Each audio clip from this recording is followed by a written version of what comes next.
Hello, everyone. My name is Rudy Kerr. I work with Bridges Navigator, working with deaf and hard of hearing people all over the state of Alaska.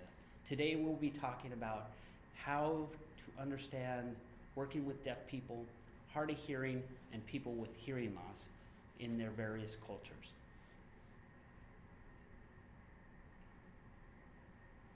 What is Bridges Navigator?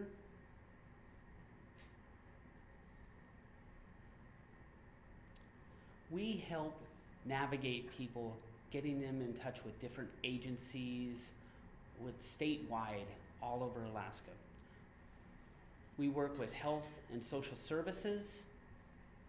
We help people get in touch with mental health resources if they need to. And that's very hard for deaf and hard of hearing people in the state of Alaska to set up, get them into the agencies they need to, and then also set up sign language interpreting services. Social Security is another place we help, getting people to connect with, getting into SSI or SSDI. We facilitate communication in those kind of situations. We work with job centers and the Department of Vocational Rehabilitation. Our job is to help communicate, get them to the places they need to be, and make that a very smooth transition. That is very difficult all over the state of Alaska, but this is our main focus. We provide advocacy also. We also want to get people into Cook Inlet tribal housing, drug rehab sources through Cook Inlet. Again, we facilitate communication, just helping people navigate through a busy, could be a complicated system. Educational services we'll help with. We help students who are in high school, who are deaf or hard of hearing, helping them make the transition into the working life or college life after they're graduating out of the school. We want students to have the technical services they need out in the villages. We can connect them with those kind of resources also. We provide trainings. Today we're doing one of our trainings here today, which is given free of charge, where we talk about deaf and hard of hearing needs, how to work with deaf and hard of hearing people in your work environment. We provide free public access to video phones. Video phone is a face-to-face communication through the internet, where deaf people can use their first language, sign language. They can place any kind of call, a business call, a call to a lawyer, a call for pizza. Deaf people used to use TTYLs, teletypewriter machine, where we would have to type it in English, and another person would have to have the same machine to communicate. TTYs are not used very often right now. Another resource we use for telephone is a CapTel telephone for someone who's maybe has lost their hearing later in life, but is still able to speak very clearly. You can place a phone call, but that phone call goes through a third party where an operator will type out, and it comes across a screen on your telephone of what the other person is saying, and you're still able to speak. We have computers available for people to look for housing, for resources they need. And in the community, we also have a CTV, which helps deaf, blind, or person with severe hearing loss. These can expand reading materials so it's able to be seen visually. It's a great technology that works very well for many people in the community. We also go out to the villages and we network out there. We advertise our program to them. often we'll meet with deaf and hard of hearing people who are out in the villages. We'll sit down and talk and see what we can do to improve services in their rural areas. We also give speeches in their towns, in their villages. We do this maybe four times a year. We'll go out into the villages and provide those kind of services. The walk of life. A deaf and hard of hearing person's, how do they get through life in general? Next slide. The age of onset, when a deaf person becomes deaf. Are they born deaf as they grow up? Are they losing their hearing? Or as they get into their senior years, do they lose their hearing? There's a wide variety of times you can be deaf. If you were born deaf, it's nothing to it. You're used to it. At age 1 or 2, when you start losing your hearing, it can affect the person somewhat. But as you get older and you lose your hearing, it's a scary experience to lose your hearing and to become really deaf.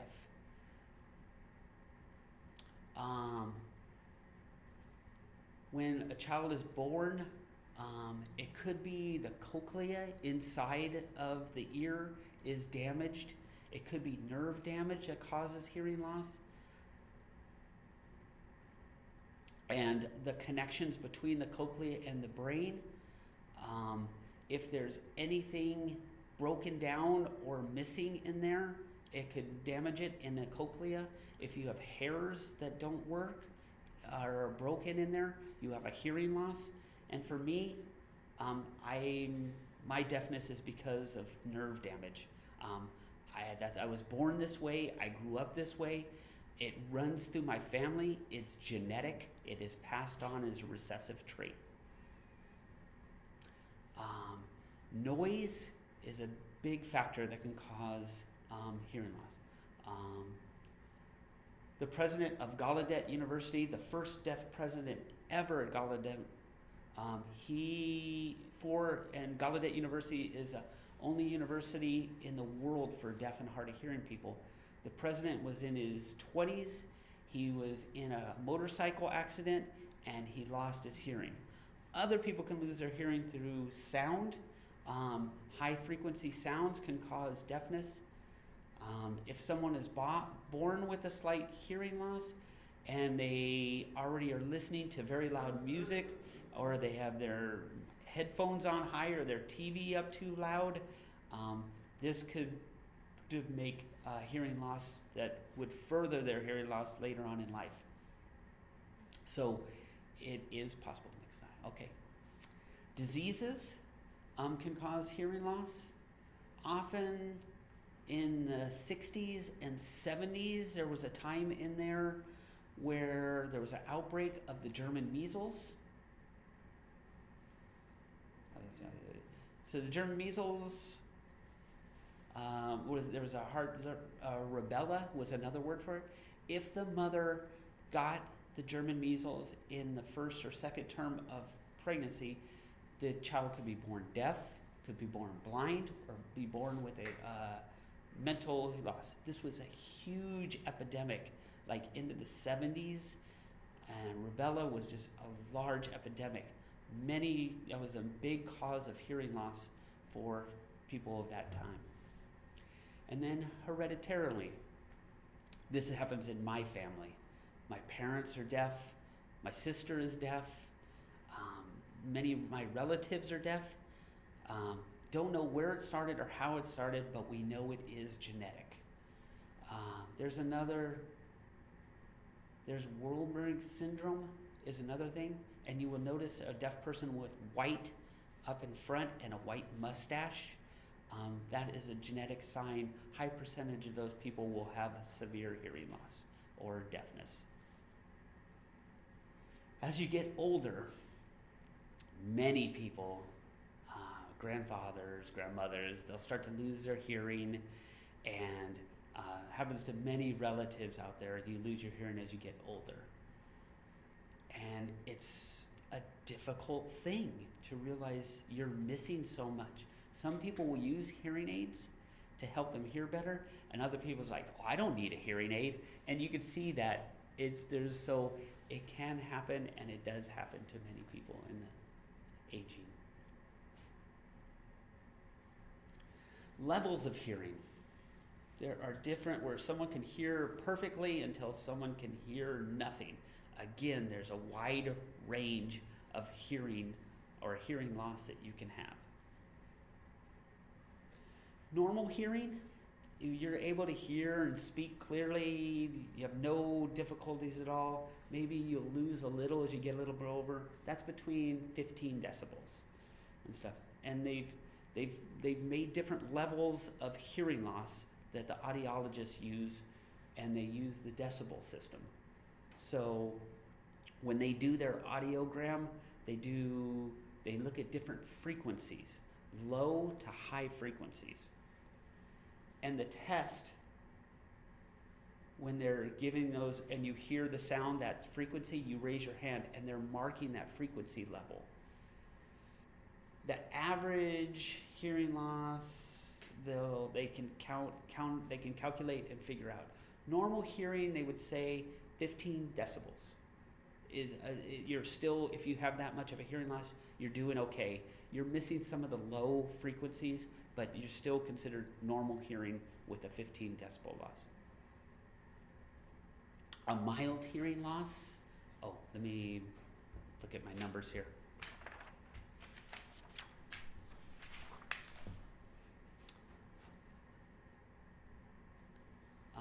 16 to 25 decibel loss.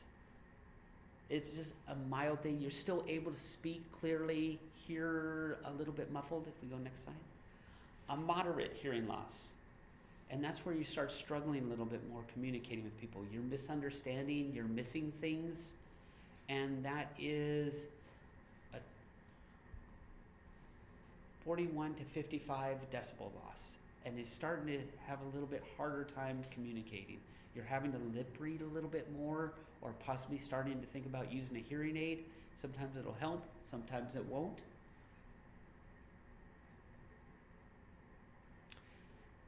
Moderate to severe hearing loss, those decibel levels are 56 to 70. This is more severe. This is where you're really struggling, and background noises will really interrupt your hearing. Hearing aids might help, and then severe hearing loss, that's 81 to 90 decibel loss. You're trying to use a hearing aid, or you might use nothing. You might have to lip read, you might have to go to pen and paper at that time. And then with profound hearing loss, 91 and above the decibel loss there. You can hear a jet airplane going over. Very loud sounds is the decibels you'll be able to hear, and that is what we call profound hearing loss. So you don't hear very much. With the severe hearing loss, hearing high voices is rather difficult. High pitches is very tough to catch. You'll pretty much be going with pen and paper or doing lip reading skills to try and understand. Again. Now, to communicate, different communication methods. It kind of depends on the individual. If you're able to lip read, able to speak very well, that's the way you're going to go. If it works for you, use it. Other people, that does not work. Some people will depend on American Sign Language to communicate with, or other people have the option of, if they run into a person and they're able to lip read them and they can try and get by. Remember, lip reading is a very high skill. You can only get 20 to 30% of what somebody says off of their lips. Other times you have to fill in what they're trying to say. And if it works for you, that's great. Pen and paper work every time for many people. People are a little bit scared to get work with pen and paper, and they're, well, I just need an interpreter. to use. You can use an interpreter in situations like job interviews and such like that, but pen and paper seem to work every time for communication. Next slide. Cultural identity. People identify themselves in different ways. People say, I'm deaf, or people say, I'm very deaf. Other end of the spectrum will say, well, I'm more hard of hearing, and it's okay. People identify themselves, or I have a hearing loss, or other people will be in complete denial. I was like, I'm here fine, you know. So there's different ways you can identify yourself in there, and people do that in many different ways. We're talking about deaf versus deaf. Capital D versus lowercase d. The capital D is someone who uses American Sign Language. They were born deaf. They went to school for the deaf. Maybe someone in their family is deaf. They hang out with deaf people in deaf clubs, and they follow all the norms and cultures of a deaf person using American Sign Language. A little d, deaf, lowercase. This is more a clinically diagnosed person deaf. The doctor says you have a hearing loss, but they don't hang out in the deaf world. They don't use sign language. They don't follow the norms and cultures of the deaf people who are the capital D deafs. Some people are very skilled to go back and forth. I'm easy to go back and forth with people. You know how I do it? I do it with pen and paper. It works very well. Other people will call themselves hard of hearing. Sometimes you're stuck in the middle of two worlds. It's a difficult place to be. You're not in the deaf world. You're not in the hearing world. Some people, they're able to speak still, so they go into there, and then they know sign language, and you can go into the deaf world. Some of those people will go into themselves. Some people who are hard of hearing will say, forget it, I'm just going to immerse myself in the deaf world, go to the schools. Other people can ride the middle of the fence and do very well. Late-Deafened. Sometimes after your 20s, you start to have hearing loss, and then you realize it's gone. Maybe in the 50s, 60s, and 70s, your hearing really can digress. Sometimes they'll use hearing aids, but a lot of older adults have a hard time with using a hearing aid, and they kind of stay in denial and don't recognize that they do have a hearing loss. Now, another one is deaf-blind. If you're born blind and deaf and blind, there's a lot to learn. You have to learn sign language and learn it tactically, kind of like Helen Keller. You have to learn to read Braille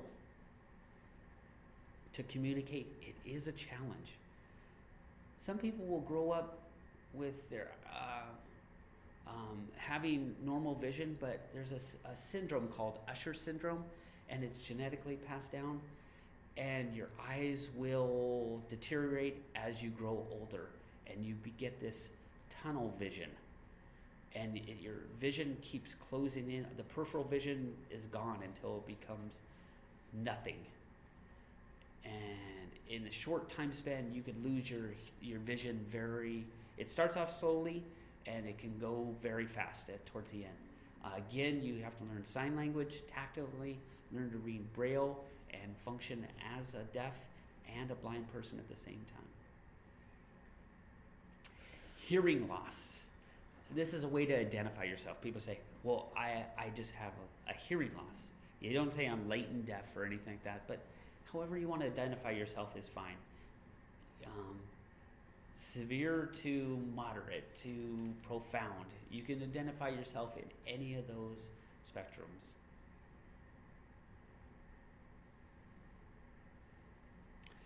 Communication technology. We deaf people interact with hearing people all the time to communicate. Some people, but hearing people who come to communicate with a deaf person seem to struggle a little bit different because it's different for them. Technology has increased immensely for us to be able to communicate between both worlds. We can use computers, we use texting on phones. Technology has really advanced to help communication for deaf people all the time. We email often.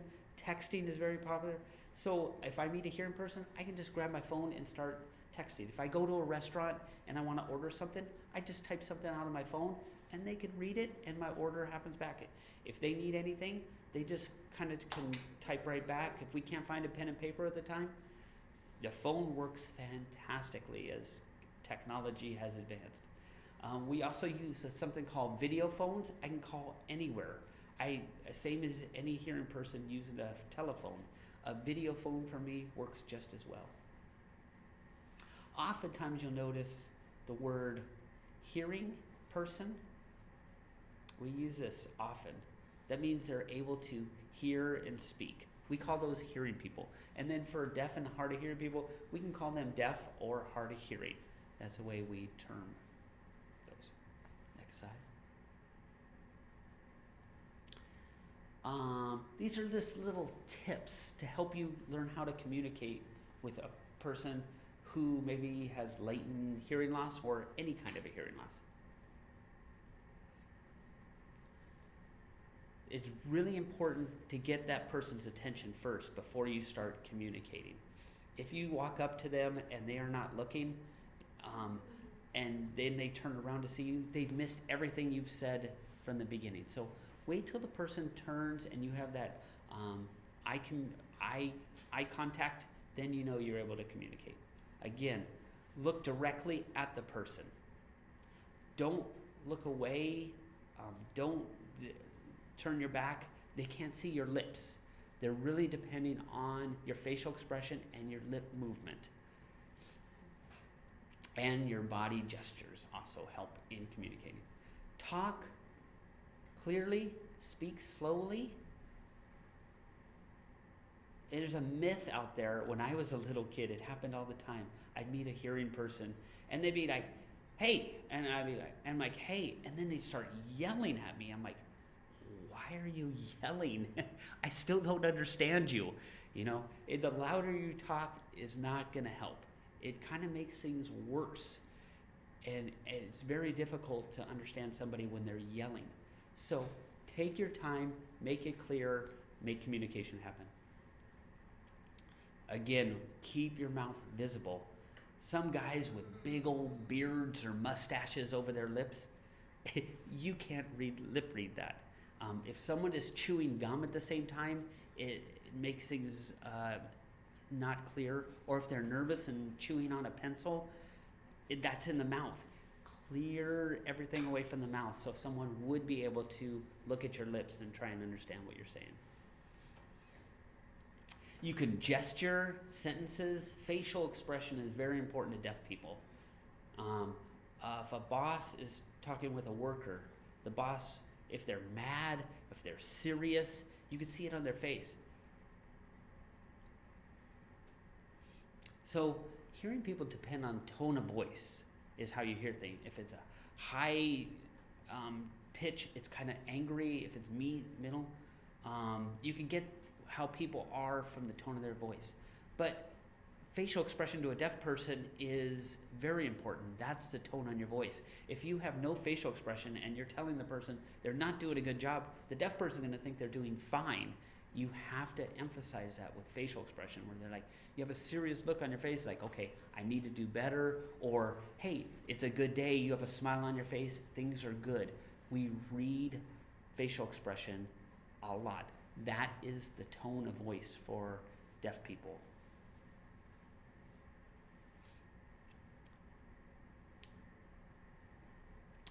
If something is not understood, try and rephrase it rather than just repeating the same sentence again and again. It's like, do you have a dime? The sentence like, do you have a dime? Often deaf people will see that, oh, I have the time. Yes. No. Time, dime, they look very similar on the fence. Are you going to repeat that again? Do you have a dime? And you'll be like, yes, the time is, rephrase it. Do you have 10 cents? And that person's like, oh, sure, here, I can lend you a dime. 10 cents, it's just a different way to rephrase the same sentence. Because sometimes words look very similar coming off the lips. So think about that if you are trying to communicate with someone with a hearing loss and is struggling with that. Don't be embarrassed to talk on a piece of paper with a pen, you know. Communication, everybody wants communication. And however it happens, make it happen. You can type things out. You can text back and forth. There's no embarrassment to try to communicate with somebody. Reach out and try and talk with somebody. And you can go again. Again. Encourage people to ask questions. Make things clear. If you're just sitting there with a mad look on your face and you're just talking to somebody, it's scary. You know, you don't want to ask a question. Often deaf people feel hesitant to ask a question. Encourage them to ask. If communication is not happening and they want to clarify something, say, hey, stop me, ask a question, raise your hand, whatever you do, because if I'm not understanding, communication is not happening. So keep that openness for communication.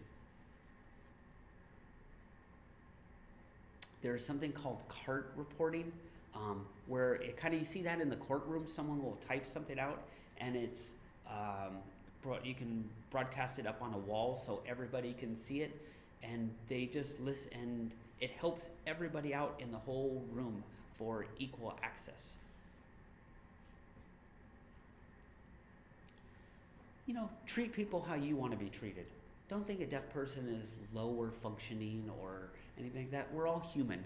We're all on an equal level. Don't have sympathy or pity for somebody. It's like, oh, those poor deaf people. We don't want that. We are just the same as you. Deaf people can do anything a hearing person can do.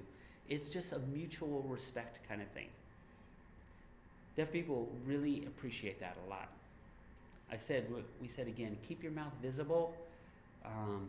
With big beards or chewing gum, you know, or smoking cigarettes, or you have a pencil or something in your mouth at the time, keep your mouth visible for communication. 6 to 9 feet, that's a usually comfortable bubble for American society. And then, but if you get too close, you'll kind of go cross-eyed if someone's trying to move up into your bubble. Or with sign language, you have to keep your distance because you'll get punched in the face. It's a dangerous language if you're too close. It's American culture always has a comfortable bubble they keep around them. Going too far of a distance, it makes you're going to have to learn to sign bigger or something like that. I'm telling you, 3 to 6 feet is usually a comfort zone for everybody. And in communicating, if there's deaf people and hearing people all involved in a conversation, the deaf person is not going to know which way to look at the table, and the interpreter is going to go crazy with several people talking over each other. The thing with that is one person talk at a time. Take turns, give the interpreter a chance to catch up, and work with the whole room of deaf people, of hearing people with a deaf person involved. It will make the meeting run a lot smoother. It'll make everybody be able to understand, and everybody will keep up with it, because it's a very big frustration for trying to stay in a busy room with everybody talking at the same time. We use emails quite oftenly, you know. It's put deaf people on the same terms as any hearing person. It's made communication accessible for everybody. For us, emails has been the answer that is just the technology that has saved us and brought us into the hearing society as an equal. Everybody communicates with their own way. Some people will speak, some will lip read, some will pen and paper, some use interpreters, some just use sign language. Just obey, whatever they want, accept that. Push again.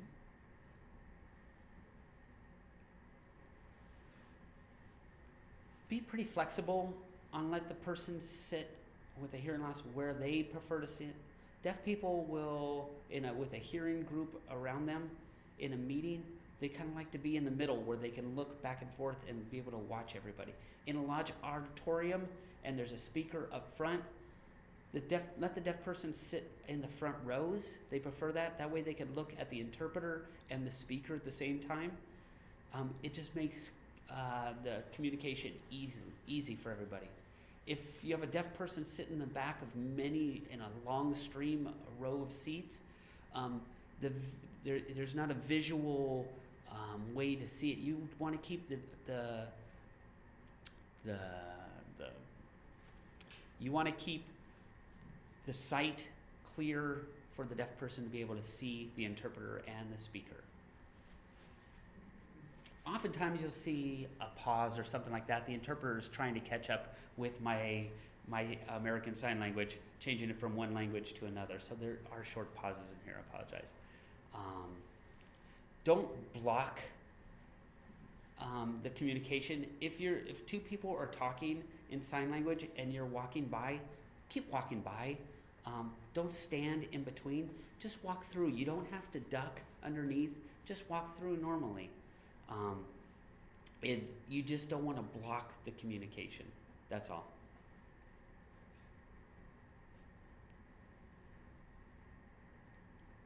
Again.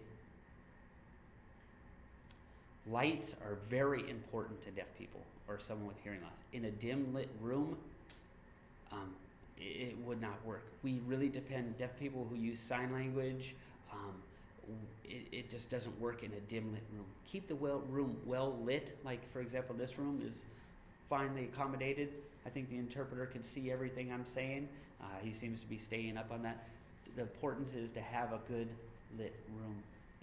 Helps for understanding better.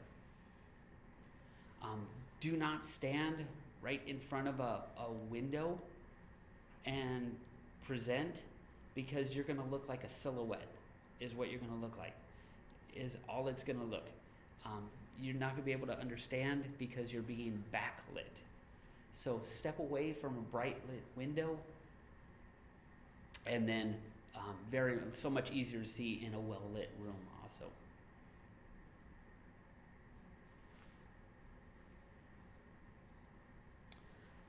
If you give some time, if you show a PowerPoint or something or any kind of thing, let the people read that before you start speaking.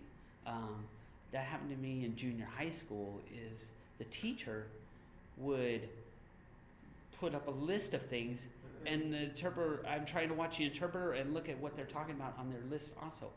If I could just take the time, give me the time to read it, and then go on and explain, I can watch the interpreter and be able to follow along with the presentation very easily.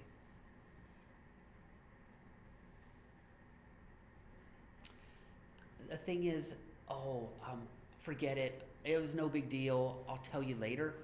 Deaf people feel that is such a huge insult. People will say, they're talking around a table and you're like, what'd they say? Well, hold on, I'll tell you later. Or, oh, don't worry, it wasn't important. Make us part of that conversation.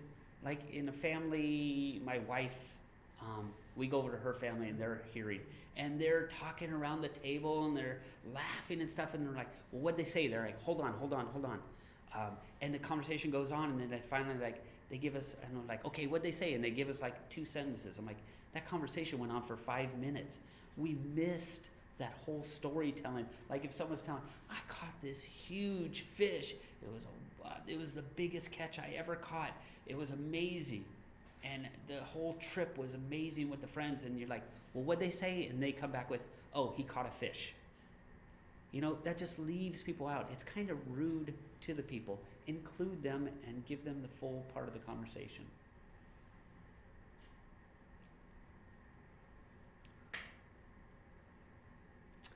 Ask a person, how do you can make the communication better? Maybe they'll say, hey, just use pen and paper, or just speak slowly or something like that. Don't assume that they can read lips or can understand you.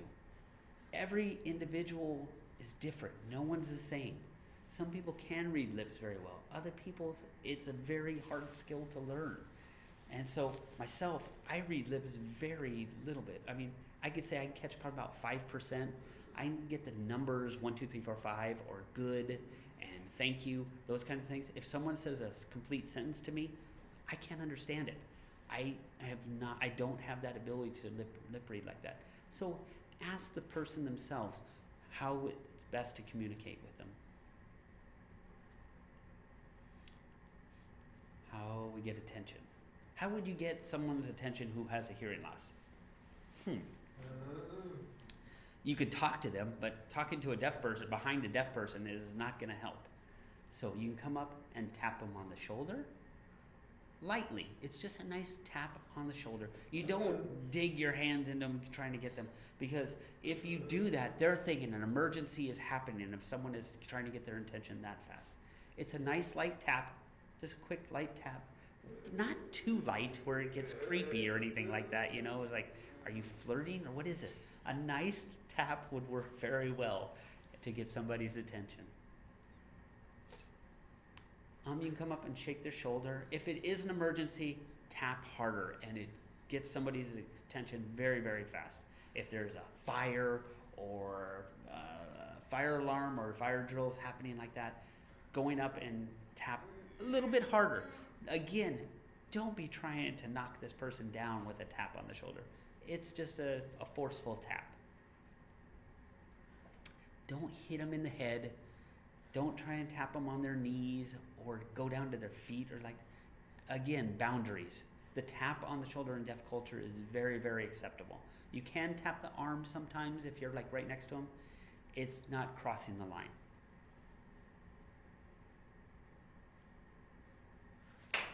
Clapping or snapping to a deaf person feels like I'm a dog, you know? It's like, why are you trying to get my attention this way?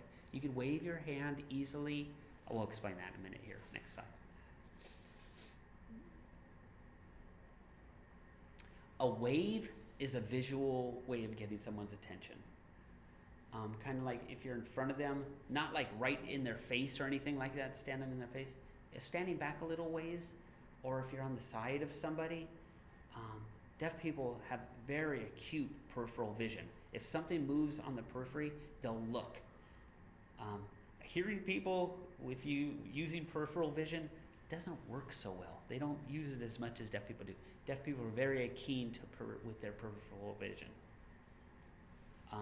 Using your hand, waving it like this, not like this. It looks like an emergency is happening or something like that. A short little wave of the arm works very, very well.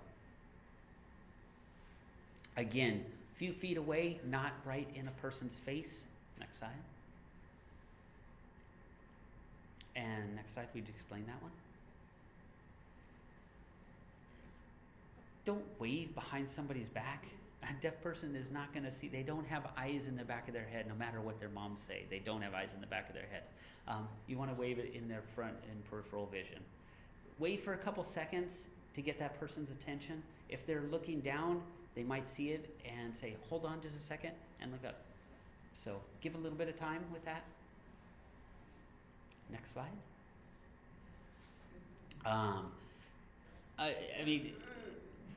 Be careful of waving really big. You could take somebody out next to you. So keep your waves just short in front of you. It's just a visual attention getter. Deaf people do stamp on the floor.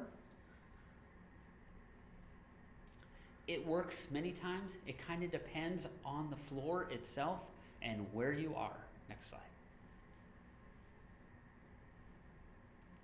If it's a hard wooden floor, you can step on it lightly and those vibrations go right through the floor. A deaf person, you can get a deaf person's attention very easily. Next slide.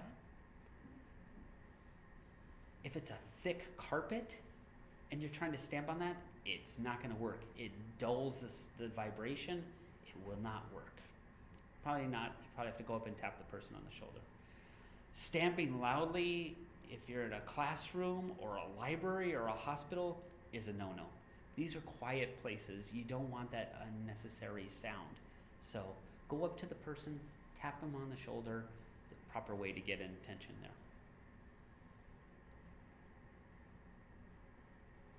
Sometimes, to get a deaf person's attention, deaf people use this often, they'll flip the lights on and off. and it gets a deaf person's attention very easily. It works every time. Um, it works like most every time for a deaf person flipping the lights. Now, when you do flash lights, it's on and off quickly. It's not like turn them off, turn them back on. No, deaf person would think, what the heck is going on? Is something wrong? Is the power going out or something like that? So that's the kind of thing that happens. So just a quick flash of lights works very well. If you're going to put a deaf person in the dark, it just makes no sense at all. So again, flash the lights quickly. Don't do that in a classroom, but it doesn't work in a library, in a courthouse. Of course not. You're not going to flash the lights on and off in there. That's just not the proper setting to do something like that. Go up again and just tap the person on the shoulder or give a hand wave to get the peripheral vision attention would work very well. Now we're going to get into a little bit of technology. We talked about TTYs. A long time ago, we used these. It was a very popular use for deaf people to use TTYs. A long time ago, in the 70s, my parents had one, and it was this huge monster of a machine. It just hummed. It was loud. You typed, and you could feel it through the ground. It had paper that came out of it. We loved to be able to use the phone using TTYs. I could call my friends on the other side of town, on the other side of the U.S.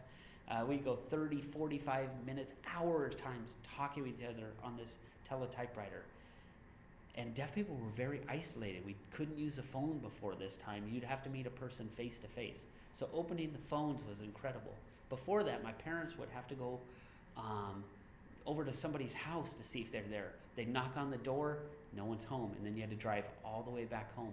With TTY's invention, you can call, hey, are you home? And tell them, I'm on my way over, and it worked very well. So TTYs really help deaf people a lot, open up the phones.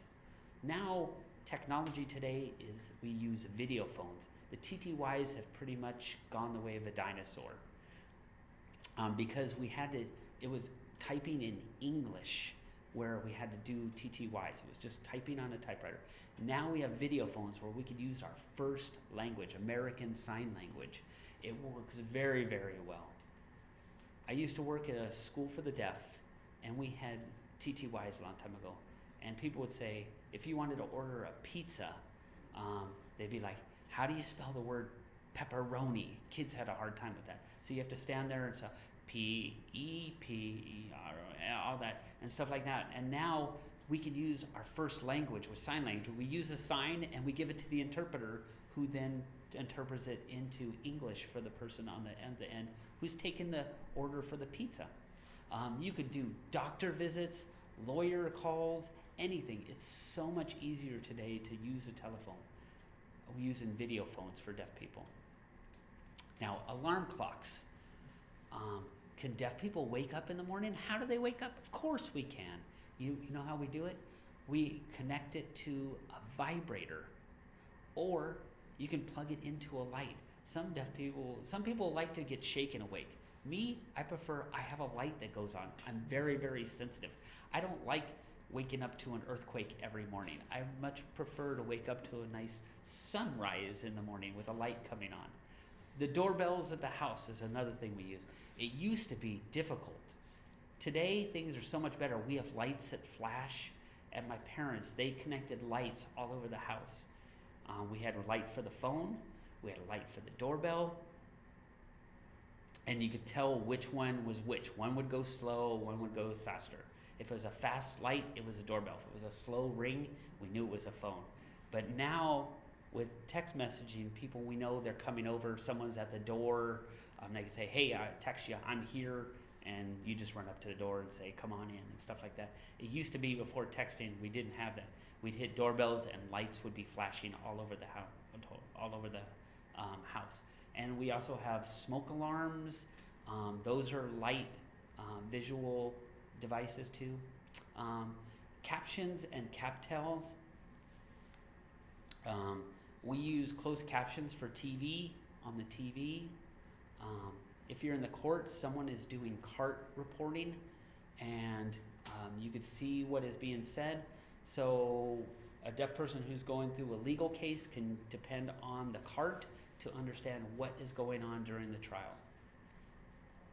And also they can use interpreters. Sometimes things go so fast in a courtroom, it's overwhelming for a deaf person to see what the interpreter is saying. And if you miss something, you can go back and look up at the cart, what is going on, what is being projected on the wall, and catch up what the important words or what you missed. Because these are very important things happening in a courtroom. If you look over and like, what was that? And everybody could look back to the cart. It's the record of the courtroom, and you can see what was said, and everyone can refer back to that also. So cart works very well in the courtrooms for many things. You can use hearing aids. There's cochlear implants. It used to be hearing aids would help people just hear better. Was it perfect? Would you become hearing if you used a hearing aid? No, not at all. Hearing aids just amplify the sound. That's all. It helps some people, and other people, it did not. It does not. Now, cochlear implants today is becoming very, very common to see. And someone with an implant, they do not become hearing with that. Once you take that cochlear implant off or a hearing aid off, you're back to being deaf or hard of hearing. They are devices that do help people hear. The cochlear implant is a surgery where they're going to open up your skull and put a computer device into your head that's going to help you hear. It bypasses the whole middle ear part. Cell phones, oh my gosh, they're American as American be, and deaf people use cell phones a lot. Helps deaf people immensely. There's different apps out there. There's websites, there's apps, there's all kinds of iPhones and all different kinds of phones out there. Internet information is there, and it's in everyone's hands, the same as it is deaf people's. Same along with tablets, computers, emails, and such. I could talk with another person who knows nothing about sign language with a tablet, just type things out, and we communicate back and forth. Like in HR, I applied for a job, it was last minute. They wouldn't provide an interpreter or couldn't get an interpreter. We did the interview just with a laptop. It was no problem with me. I had no problem with it. It was fine. Other deaf people prefer to have an interpreter so they're not struggling with the English as much. But for me, I'm well versed in English, and it worked out very well. So this is a list of resources, different links you could look into to find information out there. The Association for Late-Deafened Adults is a great place to see. Lots of information for you. They talk to people who have the similar kind of problems, and you get to meet other people who are like you, and you could talk about your frustrations and your experiences and how you deal with things, because losing your hearing is a difficult matter. People think, oh, I'm losing my hearing, it's no big deal, but it's tough. It can be grieving to some people. So it's a good way to get in touch with people with the same kind of problems you're having.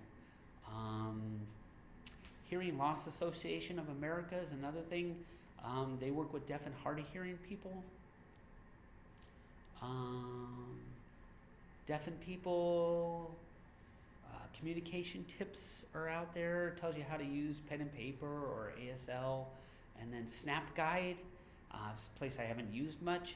And then Assistive Technology of Alaska, ATLA.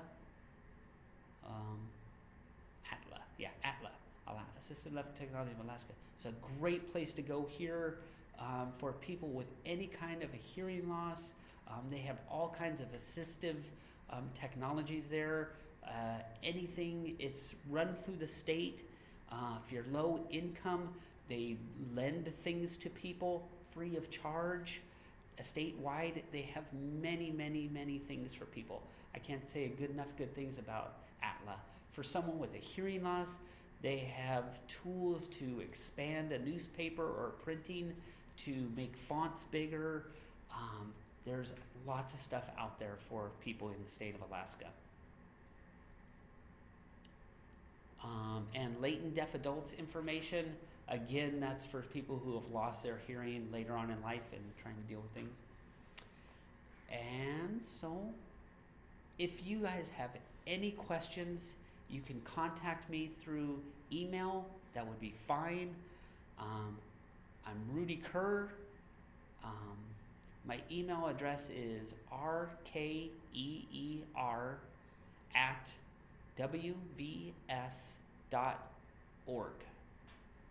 Please feel free to contact me anytime. Thank you so much for watching. Have a great day. Bye-bye.